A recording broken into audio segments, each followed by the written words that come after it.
সুনানে আবু দাউদের এক বর্ণনা বিষ্ণু ইসা ইসলাম বলেন, খুব চমৎকার একটি হাদিস, মনোযোগ দিয়ে শুনুন। তিনি বলেন, আনা যাঈমুন বিবাইতিন ফি রাবাদিল জান্নাতি লিমান তারাকাল মিরাআ ওয়া ইন কানা মুহিক্কান।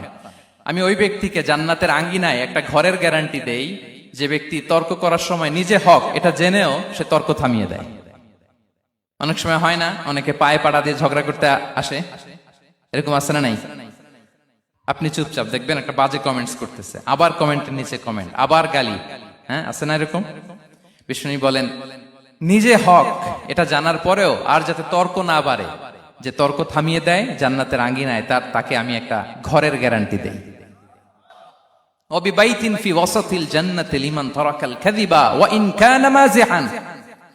আর ওই ব্যক্তিকে আমি জান্নাতের মাঝখানে একটা ঘরের গ্যারান্টি দেই যে ব্যক্তি কৌতুক করার সময়ও মিথ্যা পরিহার করে। করতেছে কৌতুক, ফান করতেছে আর কি, হি ইজ কিডিং, পান করে, কৌতুক করে, কিন্তু কৌতুকের সময় সে মিথ্যা বলে না। এই স্বভাব যাদের, তাদেরকে আমি জান্নাতের মাঝ বরাবর একটা ঘরের গ্যারান্টি দেই।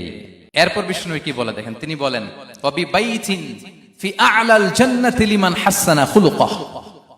আর জান্নাতের একেবারে হাইস্ট পিক অফ প্যারাডাইস, জান্নাতের সর্বোচ্চ স্তরে আমি একটা ঘর বা একটা বাসভবনের গ্যারান্টি ওই ব্যক্তিকে দেই যে তার আচরণটা সুন্দর করেছে।